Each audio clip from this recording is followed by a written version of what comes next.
જાતિવાદી લોકો સત્તામાં બેસી 60% સમુદાયને અન્યાય કરી રહ્યા છે। અમે તો ખેડૂતોને એટલું જ કહેવા માગીએ છીએ કે ક્યાં સુધી તમે ન્યાય માટે હંમેશા ભીખ માગતા રહેશો। આજે એને મજા આવશે તો ખાડા પૂરી જશે, 3-4 મહિના પછી એને મજા આવશે તો પાછા ખાડા પૂરવા આવશે, પાછા હાઈ ટેન્શન વિદ્યુતની લાઈન નાખવા આવશે। આવું તો ચાલ્યા જ કરવાનું છે। પણ કનુભાઈ સરકારમાં બેઠેલા છે। જો કનુભાઈએ આ ખાડા ગાયરા એ પહેલા જ ખાડા જો ગારવા દીધા ના હોત તો અમને એમ થાય કે કનુભાઈએ ધારાસભ્ય તરીકે ને કોઈના દીકરા તરીકે વટથી આ ખાડા ગારવાનું કામ રોકાયું છે। હવે સરકાર જ કનુભાઈની નથી તો કનુભાઈ પર વિશ્વાસ શા માટે કરવી? સરકાર જેની છે એ 2-3% અને 15%ના લોકો એમાં કબજો કરીને બેઠા છે। કેમ કોળીનો મુખ્યમંત્રી નહીં, કેમ આહિર સમાજનો નહીં, કેમ માલધારી સમાજનો કેમ નહીં, કેમ દલિત સમાજનો નહીં, કેમ આદિવાસી સમાજનો નહીં?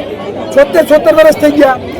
એટલે આ કોઈના મનમાં વહેમ કે ફાંકો હોય ઓબીસી SC ST સમાજના ધારાસભ્યોને તો કાઢી નાખે।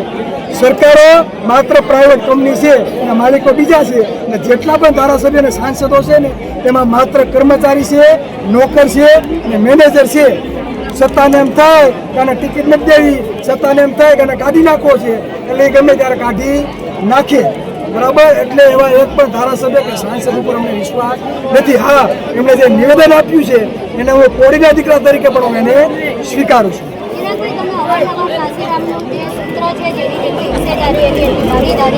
વાત કરતા હોવ છો તો આપણે જે લોકતંત્રની વાત કરીએ તો શ્રેષ્ઠ લોકતંત્ર એવું હોય છે કે કદાચ સોમાલી જેવું મતદાન 50-60% દર વખતે સ્થાનિક સ્વરાજ હોય કે વિધાનસભા હોય કે લોકસભા પતી જાય છે તો પછી જેને હાથમાં મતની શક્તિ છે એ મતદાન કરવા નહીં જાય તો પછી એ આગળ એનું રિપ્રેઝન્ટેશન કેવી રીતે દેખાશે? મને તો ખૂબ આનંદની વાત છે કે તમારા જેવા પત્રકાર જ્યારે માન્યવર કાશીરામ સાહેબનું જ્યારે નામ લે ત્યારે ખરેખર તમારી પત્રકારિતા ઉપર પણ અમને ગર્વ થાય છે।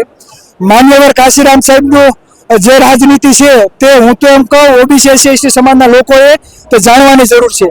માન્યવર કાશીરામ સાહેબ ગુજરાત કરતા 3 ગણું મોટું જો ઉત્તર પ્રદેશ હોય અને જો ઉત્તર પ્રદેશનું સિંહાસન 22% દલિતોના મતના જોરે જો હલાવી દીધું હોય તો આ ગુજરાતમાં 35% મારો કોળી ઠાકોર સમાજ છે, 60% ઓબીસી સમાજ છે, SC ST સમાજ જાગૃત છે। વાત રહી મતદાનની તો વાસ્તવિક રીતે સમાજ જાગૃત નથી। યુવા કોળી એકતા સંગઠન તરીકે 35% કોળી સમાજને જાગૃત કરવાની જવાબદારી અમારી છે।